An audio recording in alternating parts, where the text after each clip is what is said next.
Ingeniero Ernesto Torres Cantú, presidente del Consejo del Tecnológico de Monterrey en la Ciudad de México. Antes de ocupar su cargo actual, en el año 2006 fue presidente de Banca de Consumo en Banamex. Del año 2012 a septiembre del 2014 fue CEO de Banca de Consumo Global en México. Ernesto se unió a Banamex en el año de 1989 como ejecutivo de banca corporativa. En el año de 1991 ocupó el cargo de director regional de Coahuila, Durango y en 1995 de Chihuahua. En el año 1997 fue nombrado director de división por la región central de México y en el año 2003 fue designado CEO de Crédito Familiar. Ernesto nació en Torreón el 7 de julio de 1964. Es ingeniero industrial por el Instituto Tecnológico de Estudios Superiores de Monterrey y tiene un MBA de la Georgia State University. Desde el año 2014 es el presidente del Consejo del Tecnológico de Monterrey en la Ciudad de México.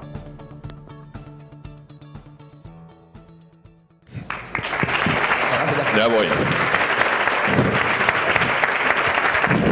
Muy bien, pues muchas gracias. Es la primera vez que veo el video y qué bruto. Salgo con unas canas que no manches. Sí quiero...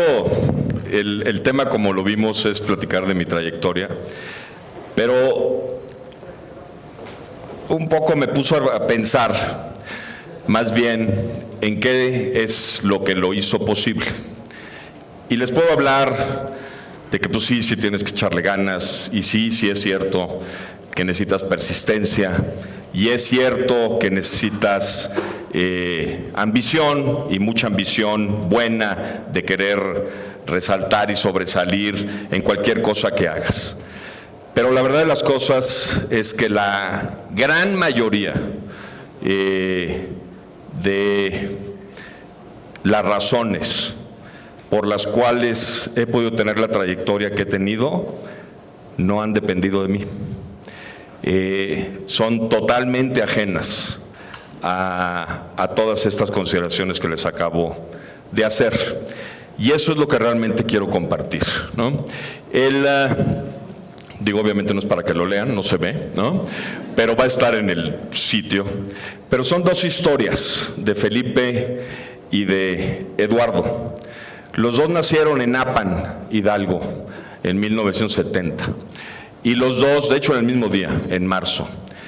Y iban juntos a la primaria, ¿no? Ninguno de los dos conoció a su padre biológico. En el caso de Felipe, ambos fueron creados por su mamá. En el caso de Eduardo, con sus abuelos, los dos. Y en el caso de Felipe, nada más la abuela. Nada más la economía informal.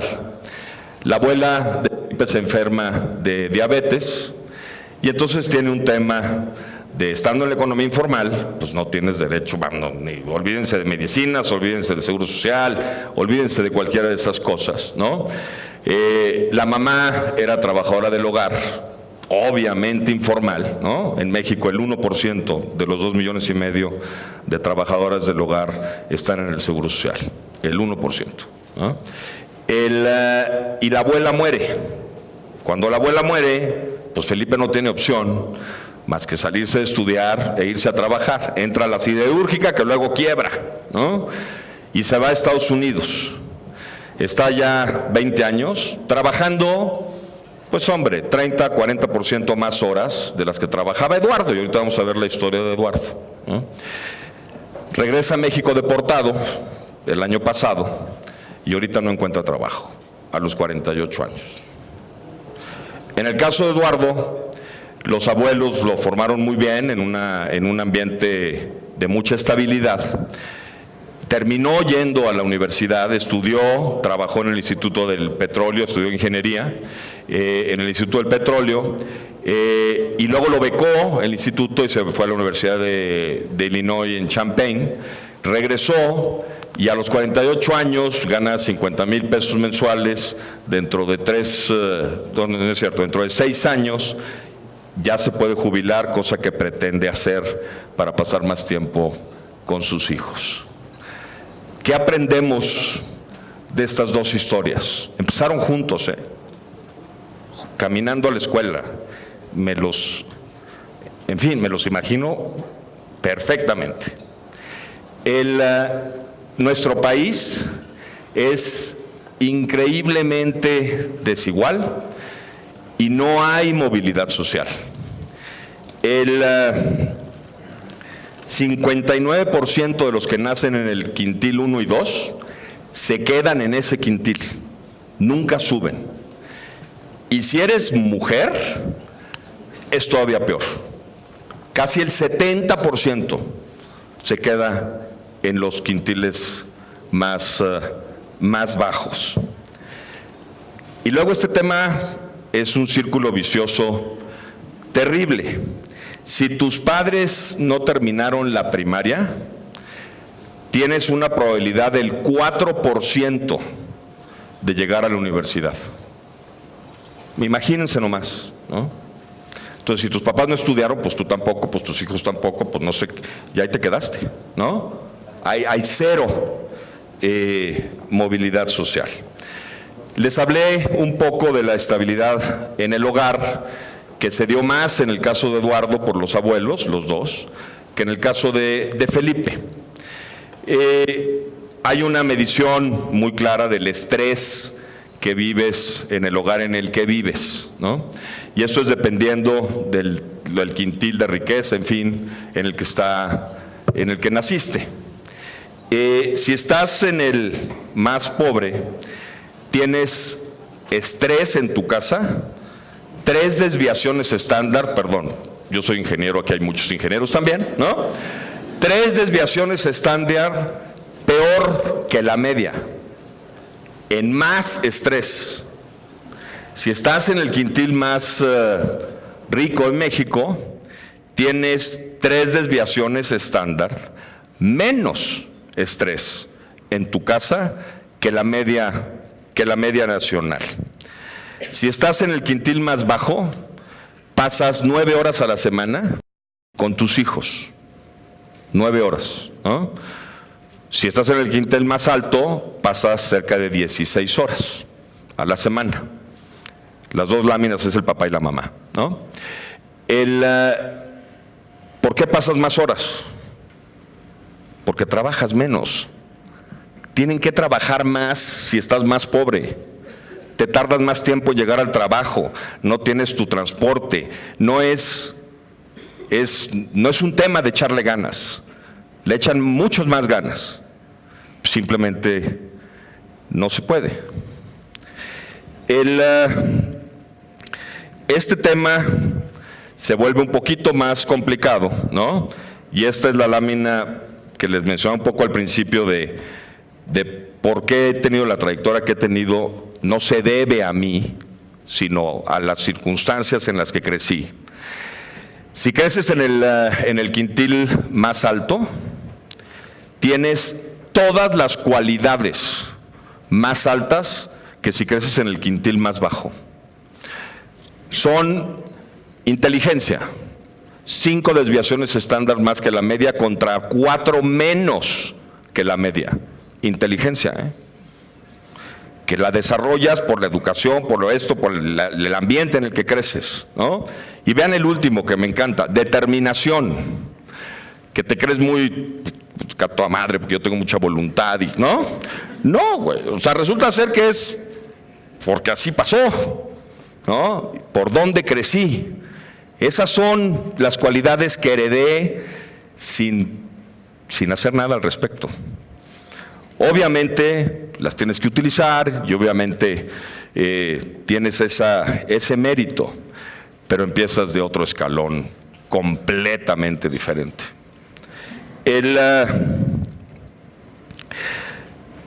En esto, como les digo, no es un tema de echarle ganas. En el caso de las mujeres es todavía peor.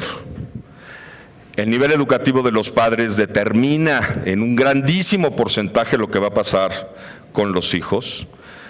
Y no cualquier educación es igual. Hay muchísimas padres invirtiendo en la educación de sus hijos, invirtiendo con esfuerzo, ganas, etcétera, que terminan recibiendo una educación que, si no es de calidad y no tiene el ambiente correcto para estudiar, les termina no sirviendo. Y entonces imagínense la frustración. Es todavía peor. Obviamente no tienen la educación que nos dio el Tecnológico de Monterrey. Estamos absolutamente convencidos que la mejor inversión es la educación. Y la educación de calidad y en un ambiente que lo permita y lo promueva, como la que damos en el TEC de Monterrey. La tasa interna de retorno que tiene estudiar en el TEC es 48%. Es 48%, la TIR es anual, ¿no? O sea, es 48 cada año compuesta, ¿no? ¿Por qué es tan alta? Digo, yo no sé cuántos negocios hay que te den este retorno, ¿no? Es altísima porque en el programa de Líderes del Mañana que tenemos, pueden estudiar en el TEC gentes que están en los primeros 2 deciles. Este es el ingreso mensual en México, ¿ok? Por decil. El decil más bajo gana toda la casa 2,700 pesos al mes. Todos los que trabajan en esa casa. De los 2 primeros deciles vienen los candidatos que tenemos para la beca de Líderes del Mañana. Los becamos al 100%. Cuando salen de la carrera, entran directo, al menos al 8º decil, y si te casas con alguien del TEC como yo, aquí está mi mujer, ¿no? Él, y de hecho ganaba más lana que yo, ¿no? Te vas al 10º, como familia y como hogar. Ese es el resultado de estudiar en el TEC de Monterrey. Déjenme, y esto sí lo quiero leer porque no le hago justicia si no lo leo. Nosotros recibimos 10,000 solicitudes al semestre para entrar a Líderes del Mañana. 10,000. Y aceptamos a 200, ¿no? Porque no tenemos la lana, digamos, ¿no? En ese contexto. ¿Por qué no tenemos la lana? Vean nada más esto. El tema de generosidad no es un tema de cuánto dinero tienes. Es una generosidad, es una actitud, ¿no? En el caso de México, donamos los mexicanos 0.03% del PIB. Eso es lo que donamos, ¿no? India es un país mucho más pobre que nosotros. India dona el 0.37, 12 veces más que México. Digo, Estados Unidos sí es una locura, en el 1.44 pues es 50 veces más, ¿no? Para entender este número, nada más imagínense que el 1%, que las empresas donaran el 1% de sus utilidades. Eso es lo que es comparable a esto. O que nosotros, como directivos o empleados de una empresa, donemos el 1% de nuestro ingreso anual. Eso nos llevaría en esta lámina al 1%. Les recuerdo, aplican 10,000, y aceptamos a 200. Ahorita vamos en 750, ¿no? Desde que empezamos esto. Ya llegamos a 900 y queremos llegar a 1,200 alumnos.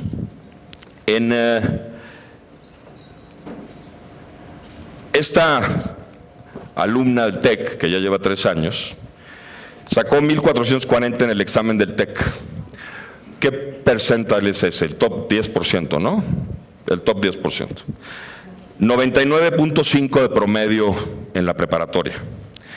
Y cuando le preguntamos que nos pusiera en el ensayo por qué por qué quiere estudiar, digamos, en el TEC de Monterrey, nos dice: las razones más importantes por las cuales esta prestigiosa institución debería de considerarme para formar parte de su comunidad estudiantil es que soy una persona sumamente comprometida en todos los sentidos, capaz, responsable, emprendedora, con valores bien cimentados, que practico en el día a día valores como la honestidad, la generosidad, tolerancia, compromiso, respeto, pero sobre todo perseverancia. Porque todo aquel que persevera alcanza. Soy una persona con un alto sentido de ayuda hacia los demás y hacia mi comunidad, capaz de echar a andar un proyecto, de tomar el liderazgo de él y cumplir con todo lo que se pida. Me he enfrentado a adversidades en mi vida. Los 2 deciles más bajos, de ahí viene ella. Pero mis papás me han enseñado a no rendirme jamás, pues ellos son mi mayor ejemplo de que una persona puede superarse, pues solo hace falta atreverse, soñar en grande, a ser recíprocos, pero sobre todo a ser humildes y ayudar a los demás.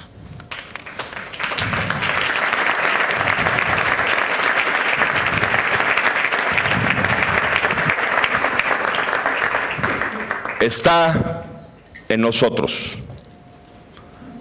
hacer estas historias realidad. Muchas gracias. Muchísimas gracias, Ernesto. No te nos vayas, por favor. Tendremos 5 minutos para preguntas y respuestas. La dinámica es muy fácil, como si estuviéramos en un salón de clases. Levantamos la mano y tú, como rector de tu plática, puedes escoger. Mis compañeros José y Sebastián tienen los micrófonos que están en este salón, así que las que tú gustes, Ernesto. No, pues el que quiera. 5 minutos de preguntas. Quiera. Tenemos una aquí enfrente. Mi micrófono. Bueno. Ahí está.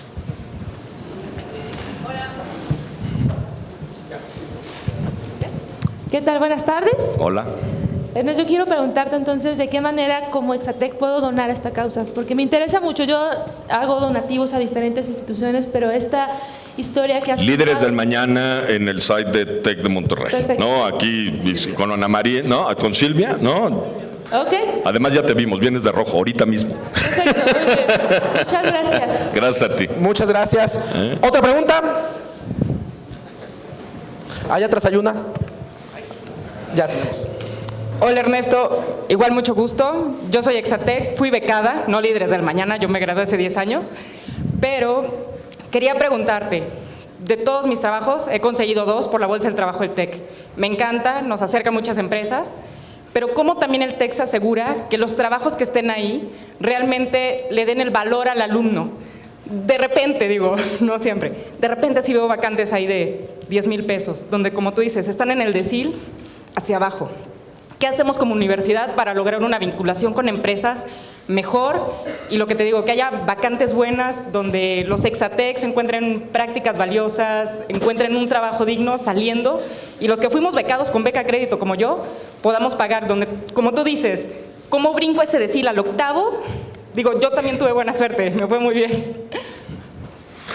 Pues es muy buena pregunta, y yo creo que parte de la respuesta la diste tú, ¿no? Los programas de internships, digamos, ¿no? Los tenemos que hacer mucho más grandes. Creo que vamos en ese camino con la Semana I, que ya la Semana I ya se convirtió en el semestre I, ¿no? El otro día en el consejo fueron algunos de los alumnos que estuvieron en el semestre I, que no sé si saben lo que es o no saben, porque digo, a mí no me tocó, pues, ¿no? Pero van y toman clases un semestre completo en una empresa, ¿no? Y ahí trabajan todo el semestre, ¿no? ¿Qué mejor recomendación te pueden dar que haber visto tu trabajo ahí, ¿no? Esa me parece que es fundamental y la tenemos que hacer muchísimo más grandes, ¿no? De todas las empresas, y eso la verdad yo no lo sabía, quien más contrata del TEC de Monterrey es Citibanamex, ¿no? Y te juro que yo no mandé la instrucción, ¿no? De veras no, ¿no? Porque sí es donde mejor gente habemos, ¿no? Perfecto. Muchas gracias, Ernesto. Muchas gracias por sus preguntas. Se nos acabó el tiempo. Te agradecemos por estar aquí en Exatec Talks 2018. Gracias. Gracias a ustedes.